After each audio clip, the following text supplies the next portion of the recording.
और इस वक्त की बड़ी खबर आ रही है पाकिस्तान से। पाकिस्तान में एक के बाद एक दो बड़े धमाके हुए हैं। इस्लामाबाद और वजीरिस्तान में ये धमाके हुए हैं। पाकिस्तान के इस्लामाबाद में कार ब्लास्ट हो गया। इस्लामाबाद में जिला कोर्ट के बाहर कार में ब्लास्ट हुआ है। धमाके में 11 लोगों की मौत हो गई, 21 से ज्यादा लोग घायल बताए जा रहे हैं। तो दिल्ली के अंदर जो बम धमाका हुआ है उसके फौरी बाद यानी चंद घंटों के बाद ही इस्लामाबाद के अंदर ये धमाका हुआ।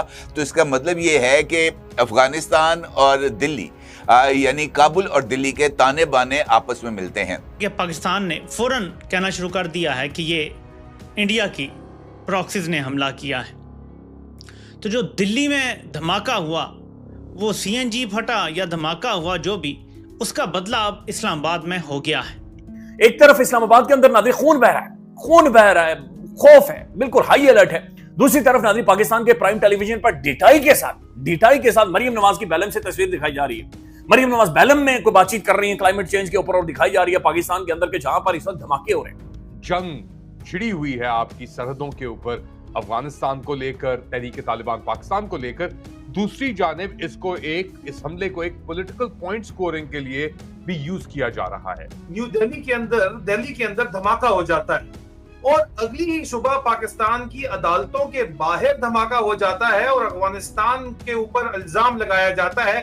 अब ये तमाम चीजें क्या जुड़ी हुई हैं? मुतादिद ऐसी तस्वीर सोशल मीडिया के ऊपर वायरल करवाई गई, पिक्चर्स वायरल करवाई गई, जिसके अंदर कोई नामालूम अफराद जो है वो फैसल मसीह के सामने खड़ा होकर और एक कागज उसने उठाया हुआ जहाँ पर उसने धमकी लिखी हुई है कि इस्लामाबाद के हम बिल्कुल पास ही हैं और इस्लामाबाद में हम आ चुके हैं। अगर आपने हमें रोकना चाहा या हमारे अगेंस्ट कार्रवाई करना चाहिए तो इस्लामाबाद भी महफूज नहीं रह सके। कुछ ही दिन पहले जब अफगानिस्तान के वज़ीर ख़ारजा मुल्ला मुत्तकी इंडिया के दौरे पर आए थे और उन पर इल्ज़ाम लगाया गया था कुछ हलकों की तरफ से कि वो वहाँ से डॉलर्स लेके आए हैं खैरात में, जो उनको इसलिए दिए गए हैं कि पाकिस्तान के खिलाफ दहशतगर्दी की कार्रवाइयाँ तेज़ करें।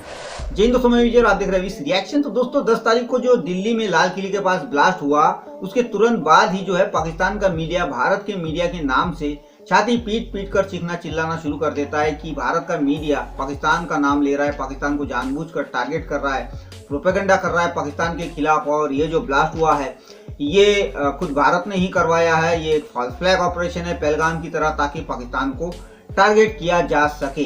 मगर उसके तुरंत बाद ही यानी अगले ही दिन सुबह इस्लामाबाद के कोर्ट के बाहर भी एक बहुत बड़ा ब्लास्ट होता है, जिसमें 12 लोगों की जान चली जाती है, 20 से ज़्यादा लोग घायल होते हैं।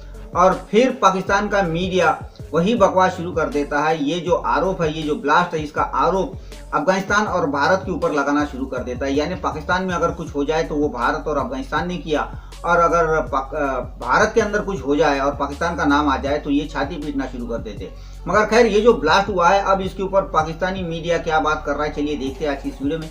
करते हैं वीडियो को शुरू। मगर वीडियो शुरू करने से पहले जो भी और हमारे चैनल पे पहली बार आए उनसे रिक्वेस्ट करूंगा प्लीज हमारे चैनल को सब्सक्राइब कीजिए, वीडियो को लाइक और शेयर जरूर कीजिए। चलिए। लेकिन तहरीक तालिबान पाकिस्तान ने इसकी जिम्मेदारी ली है और इससे एक बात वाज़ेह हो गई है कि पाकिस्तान के खिलाफ 2 फ्रंट वॉर इस वक्त ऑन है, जिसका जिक्र ख्वाजा मोहम्मद आसिफ ने इन्हीं अल्फाज में तो नहीं किया जो पाकिस्तान के वज़ीर दिफा हैं, लेकिन उन्होंने ये कहा है कि हम एक हालत जंग में हैं इस वक्त, we are in a war. तो ये वॉर लाइक सिचुएशन अफ़गानिस्तान की तरफ से बढ़ गई है। 5 नवंबर का दिन है, मुझे याद है अभी भी, कि उस वक्त जो अफ़गान सोशल मीडिया, जिसको बहुत सारे इंडियन चला रहे हैं अपना नाम बदल के अफ़गानी नाम रख के, उन अकाउंट से इस्लामाबाद और लाहौर को थ्रेट्स देना शुरू हुए, क्योंकि हम देख रहे थे कि पिछले कई सालों से ये दहशतगर्दी खैबर पख्तूनख्वा और बलूचिस्तान में थी। इक्का दुक्का वाक़यात इन दोनों सूबों के बाहर से भी हो जाते थे, लेकिन एज सच कोई कैंपेन नहीं थी।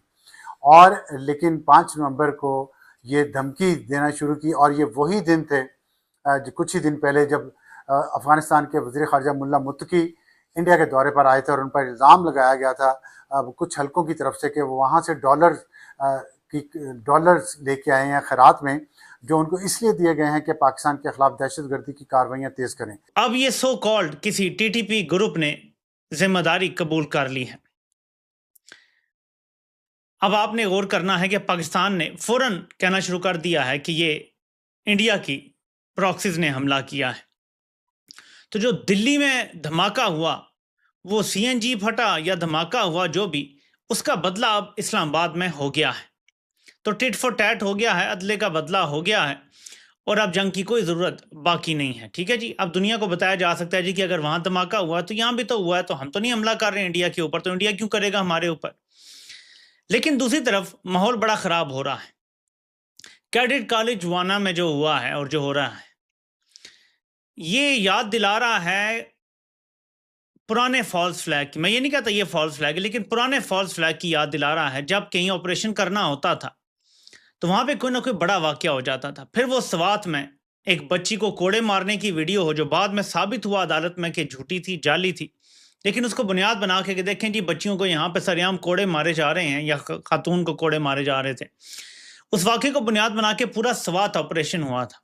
आज जब नादरीन दहशतगर्दी और ये जो दहशतगर्द है नादरीन, ये जो भारतीय प्रॉक्सीज हैं, ये जो अफगानिस्तान नादरीन भारत की गोद के अंदर चला गया है, आज जब नाग की तरह वो हमारे सरों के ऊपर बैठ के और हमारे घरों तक पहुंच रहा है, ये आग वो जो आज हमारे घरों तक पहुंच रही है नादरीन, आज जब दहशतगर्द लफ्ज आप इस्तेमाल करते हैं, उसकी जो सेंसिटिविटी है ना, उसकी जो हसासियत है वो खत्म हो गई है। क्योंकि आपने इस मुल्क के अंदर हर शख्स को दहशतगर्द बनाया, आपने हर शख्स को रियासत मुखालिफ, मुल्क मुखालिफ डिक्लेयर किया, आपने हर शख्स को अपने इकदारों के खिलाफ करने की बकायदे से कोशिश की।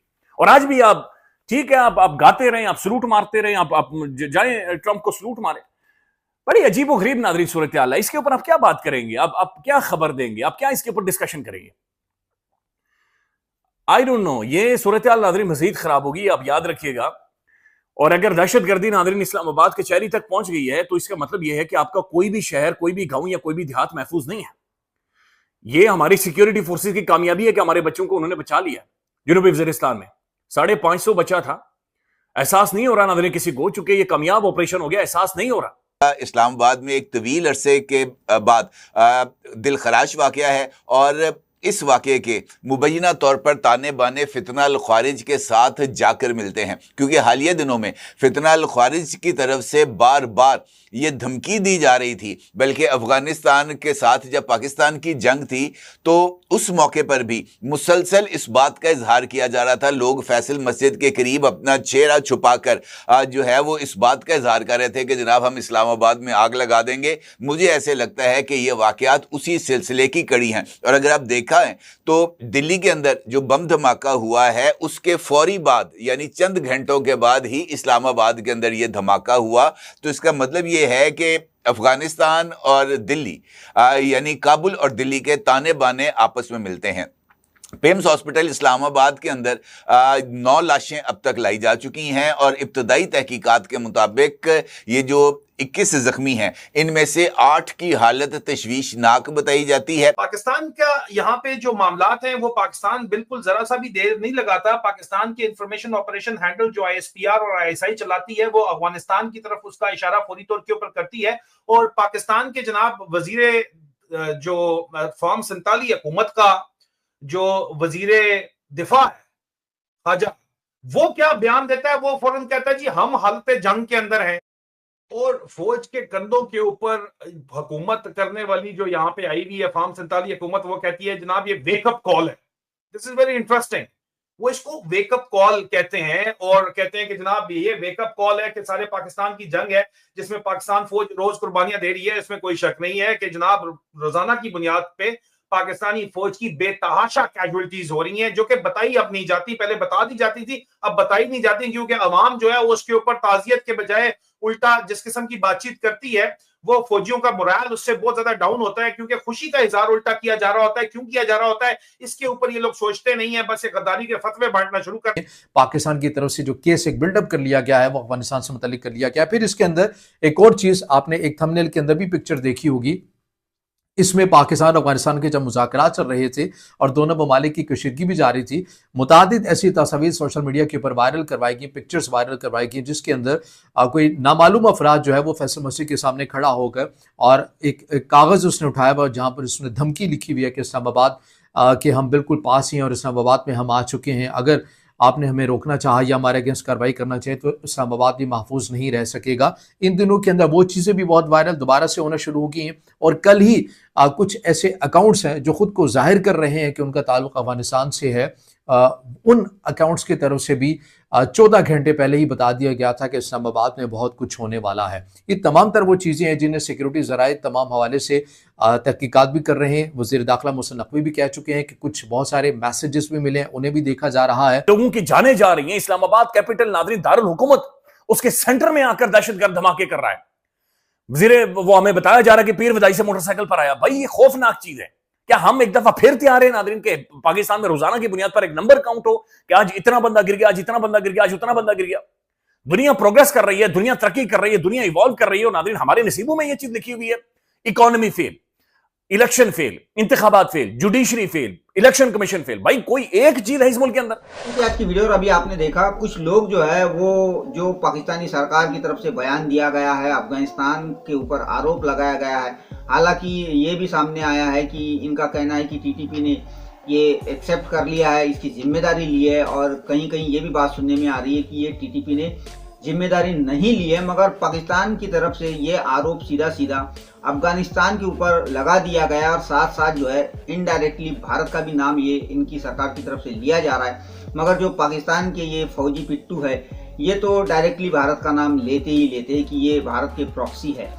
मगर भाई आपने अभी देखा कि एक दो लोग ऐसे भी थे जैसे आदिल राजा साहब, जो इन्होंने बात की है कि हो सकता है ये जो अटैक हुआ है ये एक फॉल्स फ्लैग भी ऑपरेशन हो सकता है। तो हम तो यही कहेंगे बिल्कुल ये जो अटैक हुआ है ये पाकिस्तानी फौज ने किया है, क्योंकि भाई जिस तरह माहौल बना हुआ है पाकिस्तान के अंदर, क्योंकि ये जो मुल्ला मुनीर है इसने अब सारी पावर इनके आइन में अमिटमेंट करके सारी पावर अब ये खुद के पास लेने की कोशिश कर रहा है या इसको मिलने वाली है, जिसके बाद बहुत से लोग पाकिस्तान के इसके खिलाफ थे। गर्म माहौल बना हुआ था पाकिस्तान में, अब ये सब डाइवर्ट करने के लिए जो है पाकिस्तानी फौज ने जो है ये ब्लास्ट करवाया। और पाकिस्तान की फौज आपको पता ही है ये अपने लोगों को भी जान से मारने के लिए पीछे नहीं हटती। ये अपने लोगों को लोगों की लाशों के भी पैसे लेने वाली ये फौज है दोस्तों, अपने लोगों को बेच कर ये खाते हैं। तो ये भी एक फॉल्स फ्लैग ऑपरेशन है, ये तो हम 100% करेंगे। मगर रही बात ये पाकिस्तानी मीडिया जो बातें छाती पीट रहा था कि भारत का मीडिया हमें टारगेट कर रहा है, तो भाई फिक्र मत करो। अभी इस बार जो बंदे पकड़े गए हैं और इनके लिंक भी पाकिस्तान के जैसे मोहम्मद से ही जुड़ते हुए नजर आ रहे हैं, और अगर इसके टोटल प्रूफ भारत के हाथ में आ जाए तो ये जो ऑपरेशन सिंधु 2.0 की आप बहुत दिनों से राह देख रहे हैं ये भी जल्द होने वाला है। आप जितना चाहे प्रोपेगेंडा कर ले भारत के खिलाफ, अफगानिस्तान के ऊपर आरोप लगाए, ये अपनी नाकामियां छुपाने के लिए आपकी नंबर 1 फौज जो आए रोज ठोकी जाती